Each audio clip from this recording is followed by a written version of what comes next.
In our last video, we went to kind of a milestone place on this journey around the world we're on in our van.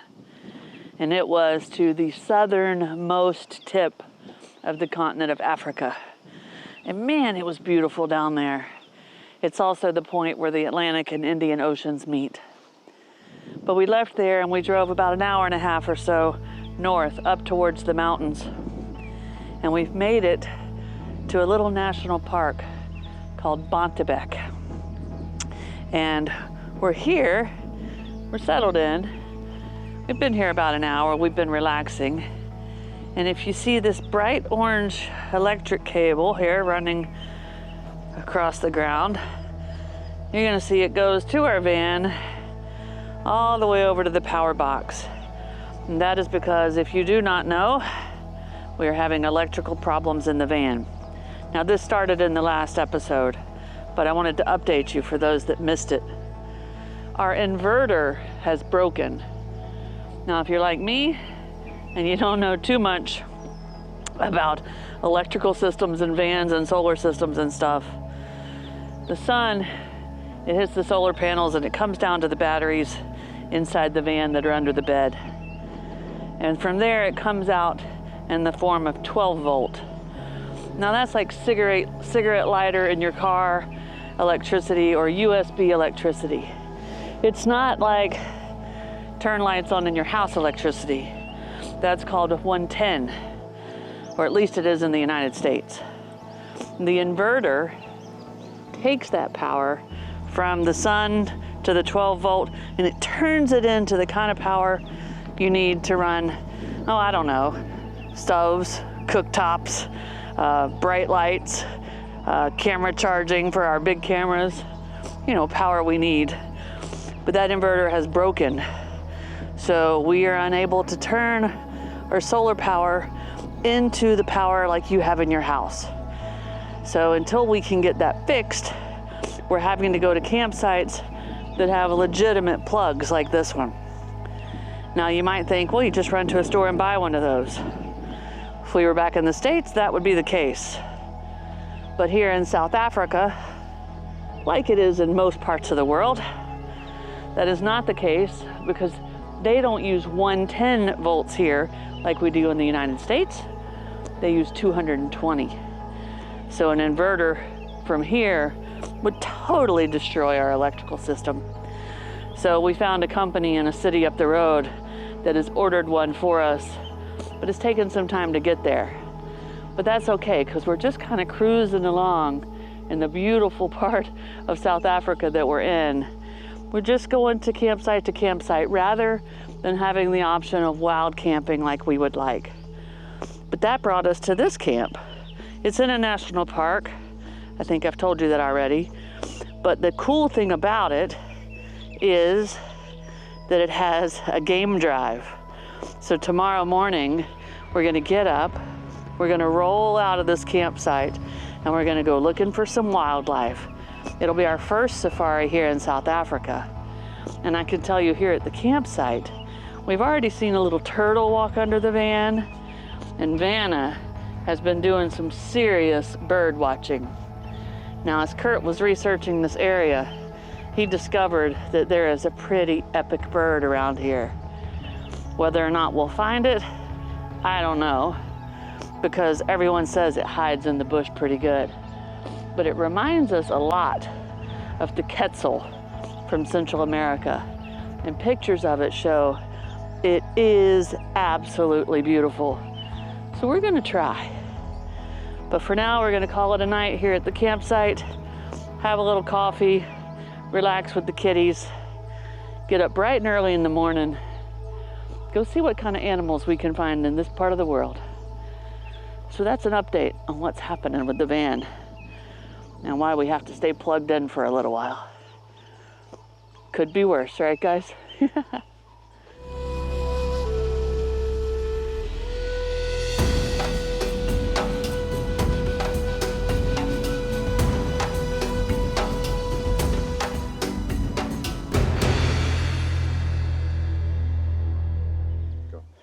So I lied. I said we'd see you in the morning. But we looked at the map And we think there's a river right there. So we gotta go see.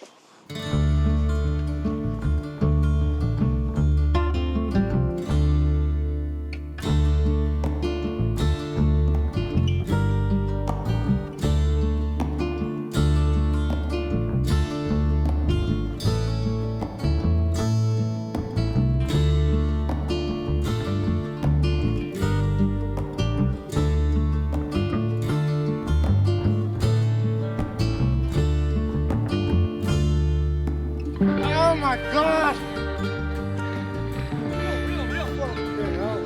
Spots on your hands, y'all.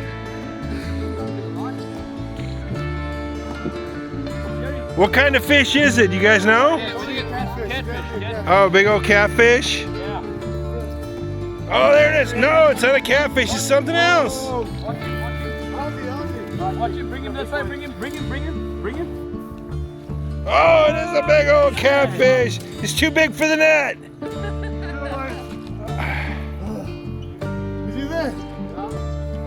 Oh, look at that. Woo!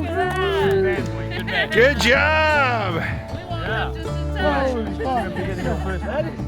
Look at that thing. Got dinner tonight. Oh, yeah, bro. Ooh, something hit him in the back. It's the line, bro. It's from the fox. Oh, it's a good sauce. Good sauce. Other way. Yeah, there we go. There we go. That's it. Hold him out. There it is. You gotta hold him out farther. Hold him out away from me, he looks bigger. Yeah, that's how you do it right there. Jesus Christ. Yeah, look at that thing.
That's a honey badger.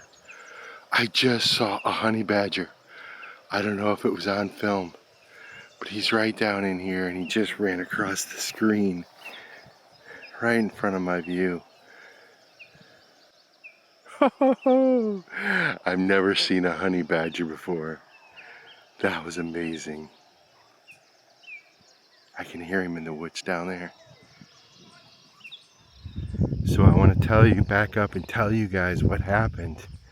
So Snow and I decided to walk down to the river and we saw these guys catching the fish. You guys have already seen that. And then we went up to the little lookout point overlooking both the campground and beautiful overlook of the river. And anyway, I looked down the trail further around the bend and there was this beautiful rope leading line that led me around the corner, and it kind of drew me in. And as I got up to the corner, well, I saw other views of the river and another leading line down below that was almost like it was a bridge. I don't know if it was for vehicles, maybe for an old pipe or something, but anyway, it just kept drawing me in. And every step I took, I noticed that the flora was just changing and vibrant. And if you guys have already been watching us through South Africa, you know we're in the garden region. And wow, are these fields diverse with so many different plants, and some of them flowering, some of them just different colors, but it is just mesmerizing. And so for those of you guys who know me, well, I just kept walking, and all of a sudden I look down and there's this steep downhill, and it's loose, gravelly, and I got my flip-flops on. I'm not planning on a hike, and I had a decision to make, and of course you guys know I kept going. And once I got to the bottom, I took a deep breath and was like, whoa, I don't know if I want to go back up that. So I kept walking around the river, and just, you could tell you were going through some different diverse zones up and down along the river. I had another steep climb and another climb out, down and climb out. But I saw an area where I thought the trogons might be. And so I slowed down through there and listened for the birds. And it was just, the sound of the nature was just awesome. And anyway, before you know it, I just kept walking and walking, and in the zone. Guys, woo, it has been a long time since we've slowed down like this. This is a gorgeous place to do a sundowner hike, which was completely unplanned. And to top it off, I saw a honey badger. We got an early start this morning. Curt, a little bit earlier than me, he went out hoping to find some birds. Found some stuff.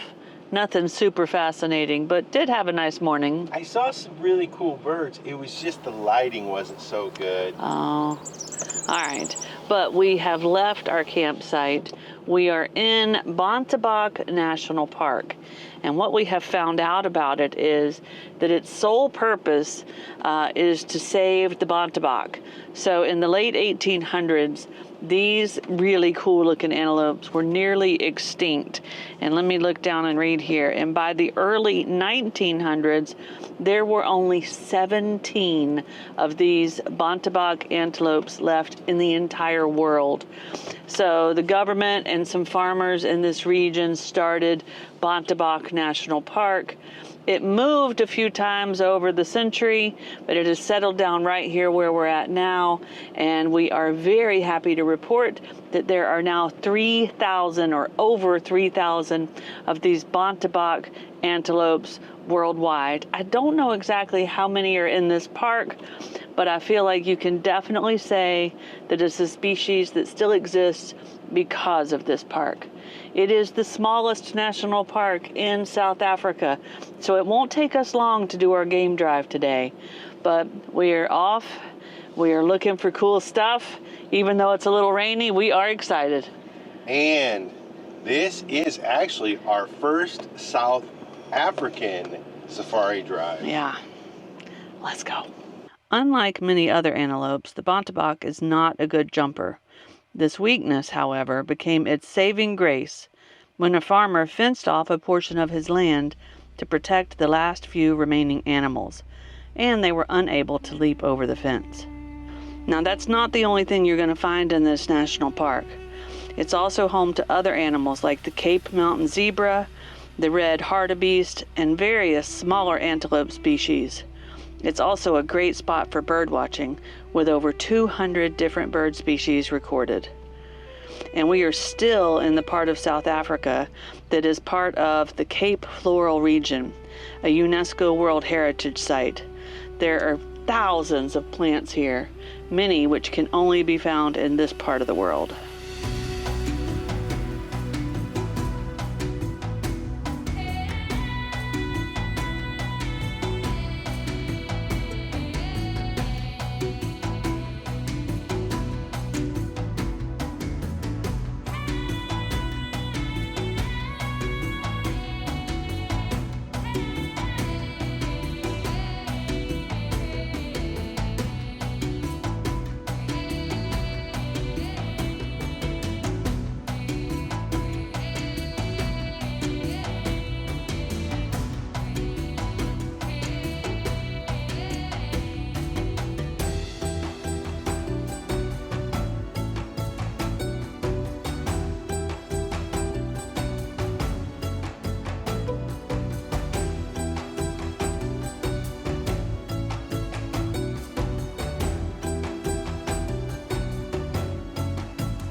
That was so cool.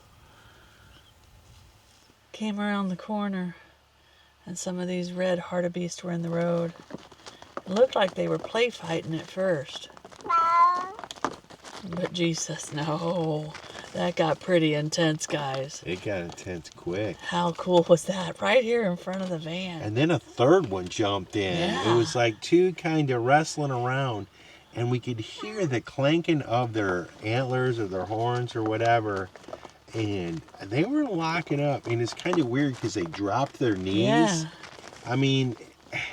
And that was full on battle. Well, and then another one gets mad and kind of joins in the fun. Wow, But the one lost, and he got ran off down the road for sure. And the other one's standing here in the middle of the road still to make sure he doesn't come back. That was pretty epic. That was pretty epic. I mean, right in front of us, it played out, and it was quite a little battle. Yeah, too. I hope y'all can hear the horns. We tried to get the microphone out the window. All right, let's move along.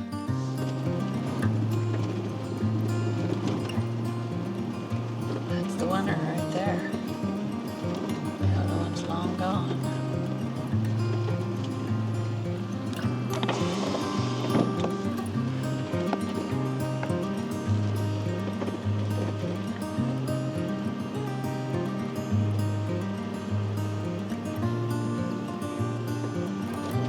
That was some good fighting, buddy. You showed him.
If you liked this video, be sure to hit that thumbs up button. It really helps us a lot.